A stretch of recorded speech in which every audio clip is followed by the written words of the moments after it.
possiamo partire subito con Ermanno Dentesano, no? Se vogliamo venire qua. Sinceramente noi ci siamo conosciuti stamattina, però alcune volte al telefono.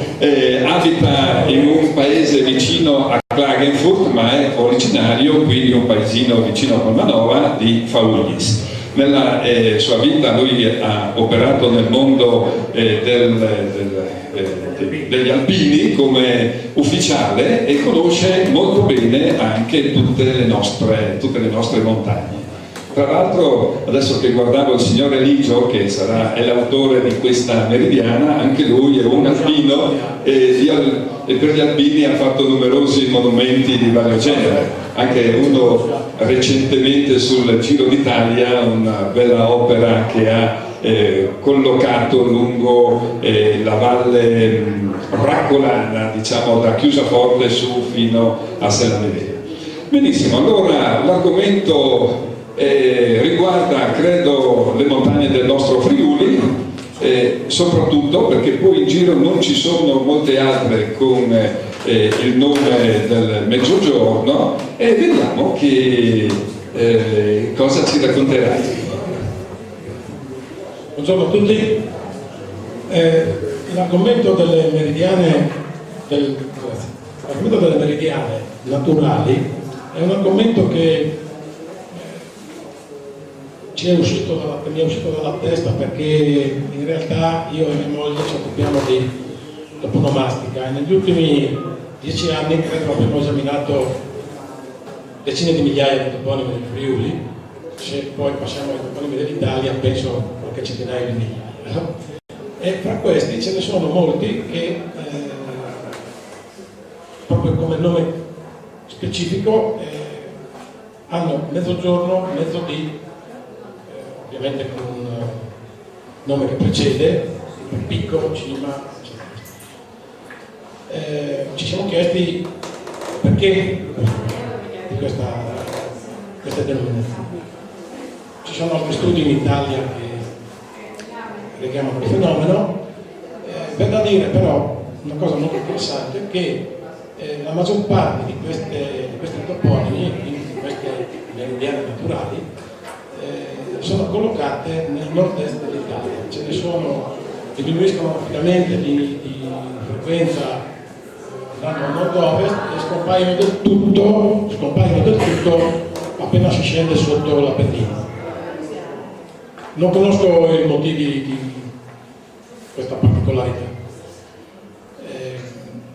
Interessante però sono alcune considerazioni, per esempio a partire dal nome meridiana.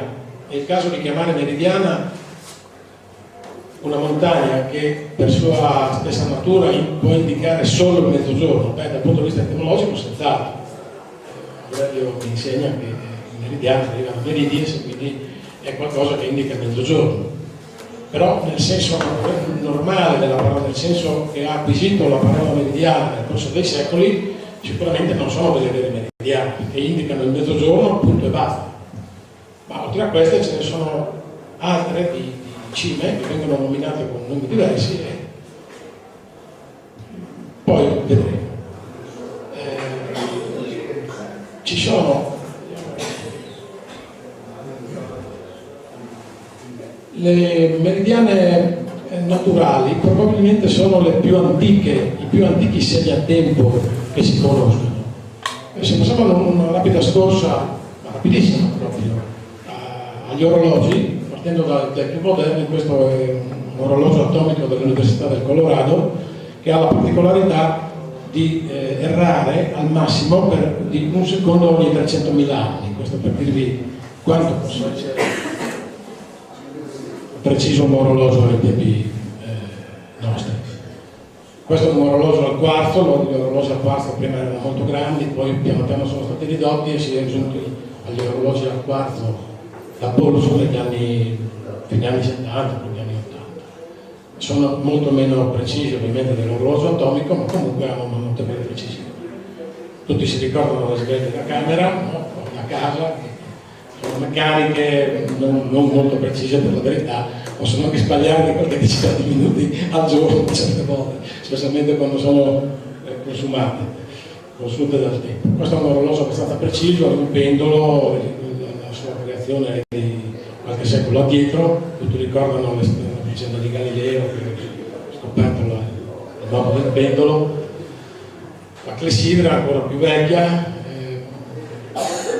utilizzabile per tempi limitati ovviamente, però abbastanza precisa. La meridiana è un sistema ancora più vecchio, questo è un classico schema di meridiana, potete vedere le spiegazioni date in maniera molto più approfondita in un tabellone laggiù.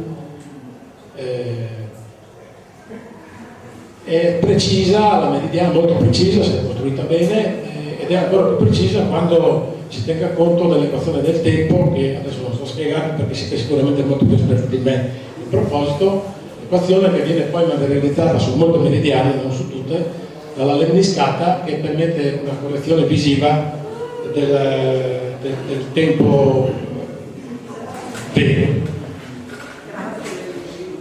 Questa è una meridiana, mi sembra della zona, giusto per far vedere come vengono realizzate, ma qui in giro ne avete moltissime. Ecco, un'altra molto simpatica, credo ci sia anche qua, molto simpatica. Probabilmente sono state rubate da Torino, perché ho questa immagine.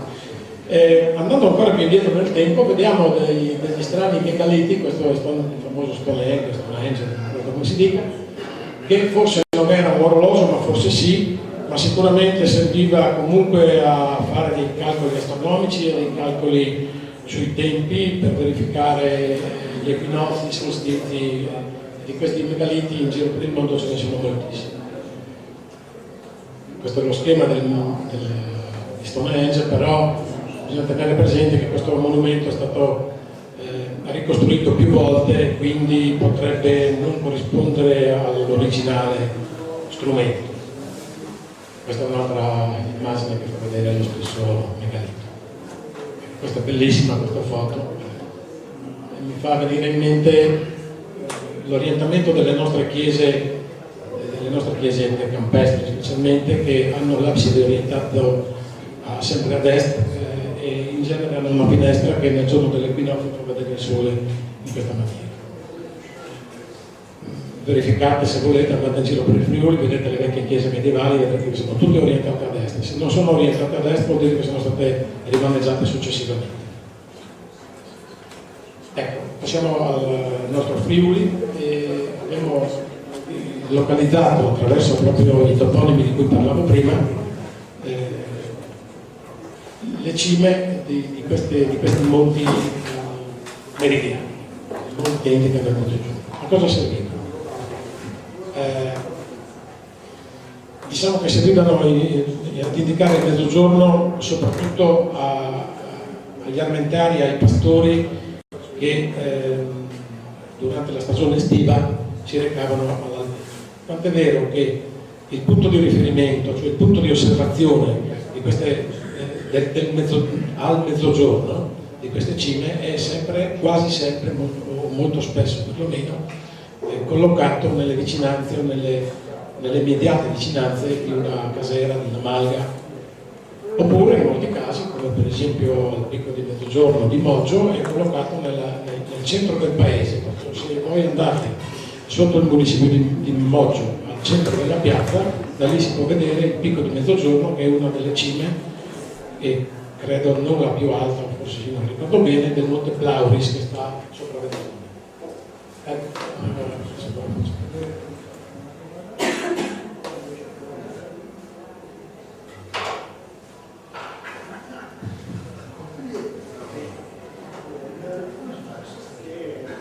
Questo è il Monte Plauris e si vede da Moggio qua, proprio dalla piazza di Moggio. Ce ne sono moltissimi di questi casi in giro, ma ripeto, soprattutto il punto di osservazione è collocabile nelle immediate vicinanze delle casette. Molte volte i nomi non sono strettamente legati alla funzione di meridiana della montagna, ma hanno altre origini. Per esempio, ci sono molte montagne che richiamano, o anche località, Merie, Meridie, Meridies, eccetera, eccetera, che però non sono, ripeto, immediatamente declinabili come meridiani, ma si riferiscono semplicemente a luoghi in cui i pastori si fermavano a mezzogiorno per il riposo di mezzogiorno e facevano riposare gli armeni. Vediamo se riesco a leggervi su un piccolo passo di una situazione del genere che si trova a Masarolis. Dice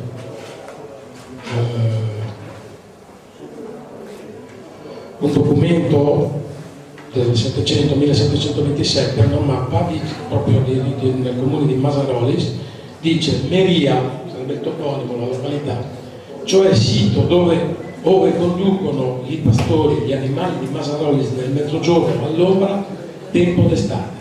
Questo è proprio molto, molto significativo. Accanto a questi nomi che ovviamente sono stati scartati da questa mappa, perché quelle che vedete sono in rosso sono tutte vene meridiane, o quasi, e ce ne sono altre. Per esempio ci sono quelli blu che non sono meridiane, anche se portano nomi simili. Per esempio a Pontebba vediamo lo Zillen di mezzogiorno, eccolo lì, che si chiama così di mezzogiorno solo come riferimento ad un altro Zillen che è attaccato, è una delle tre cime che compongono un gruppo che sta più a nord. Questo è l'unico motivo per cui si chiama di mezzogiorno, ma non è americano. Oltre a questi casi ci sono delle montagne che indicano le ore che hanno origini molto più recenti, hanno origine militare.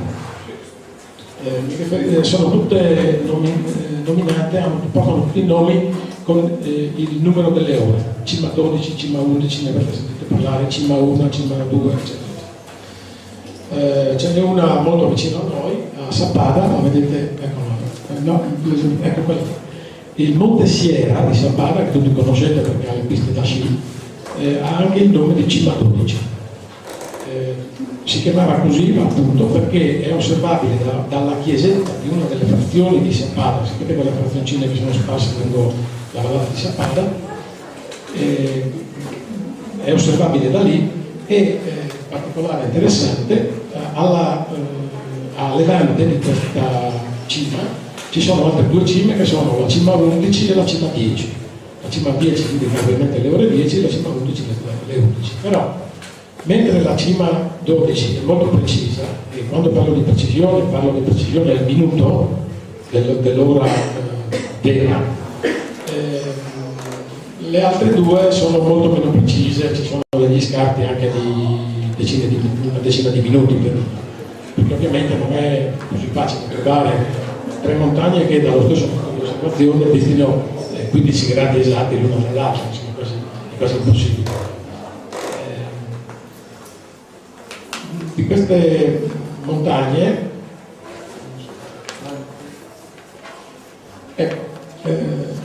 scusate, adesso dovevo andarci prima ma ci ho dimenticato. Questa, allora, il puntatore è questo. Allora, questo è il Monte Sierra, cima 11, cima 10. Ovviamente il moto apparente del Sole va da est a ovest, quindi come capite sono 10, 11, 12. Il punto di osservazione è la chiesetta di Ecco. Di queste situazioni se ne trovano molte, soprattutto, ripeto, sugli Alpi orientali, dove poi si è combattuto durante la Prima Guerra Mondiale. Infatti risalgono questi nomi a periodi che vanno dalla fine dell'Ottocento fino alla Prima Guerra Mondiale. Ecco qua, questa è la foto delle tre cime, cima 10, cima 11, cima 12, Monte Sierra. Qui siamo in Val Fiscalina, presente appena passato il passo del Monte Croce di Comelico. Allora qui abbiamo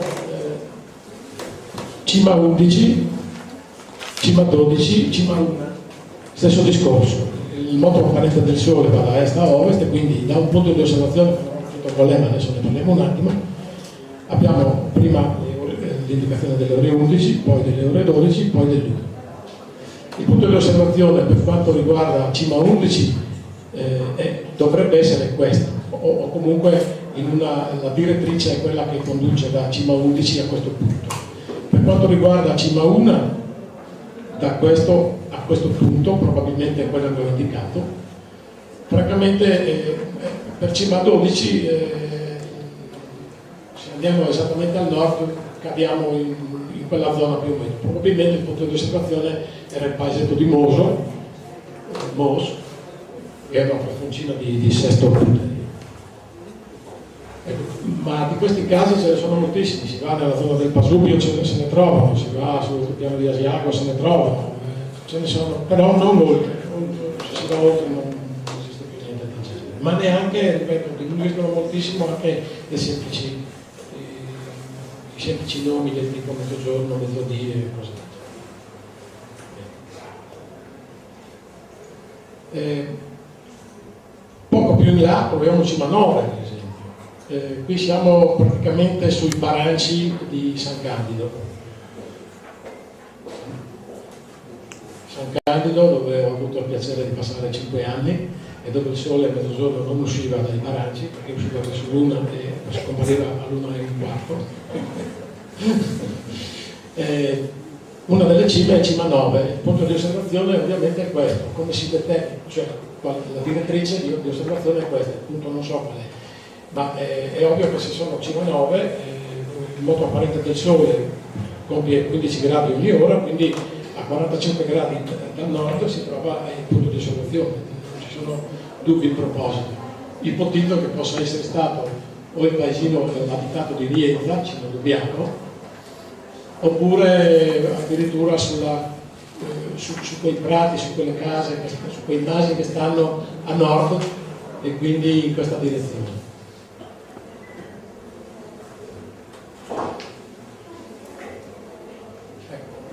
Ho indicato l'abitante di Rienza o lì attorno, che potrebbe anche non essere preciso, mentre nei toponimi che richiamano, che erano utilizzati dai pastori, il punto di osservazione è molto preciso in questi casi di nomi di denominazioni militari, il punto di osservazione può essere meno preciso. Concludo con una simpatica digressione sugli occhi di Mezzagnò, che come capite non può essere una meridiana, perché non si vede il sole. A mezzanotte non c'è verso di vedere il sole, però abbiamo gli occhi di Mezzagnò. Sapete dov'è più o meno? A sud di Malborghetto, a nord del canale di Salastigone. Perché si chiama gli occhi di Mezzagnò? Ci abbiamo fatto uno studio io e mia moglie in proposito e siamo arrivati a questa conclusione.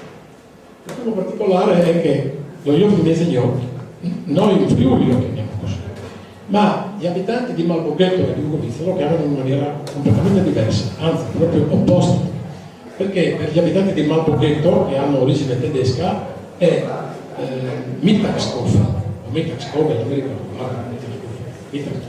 cioè punto di mezzogiorno.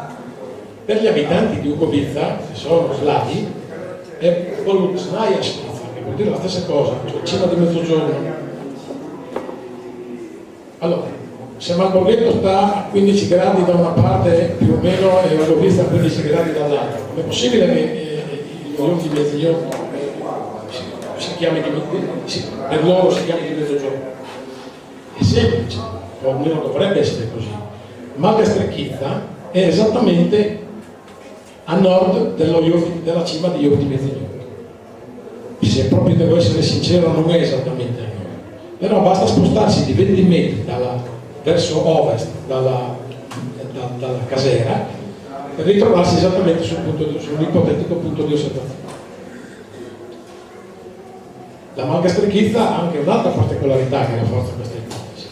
Era una malga che era gestita in comunione da ambedue le comunità, quindi era gestita sia dagli abitanti di Malborghetto che dagli abitanti di Ugovizza.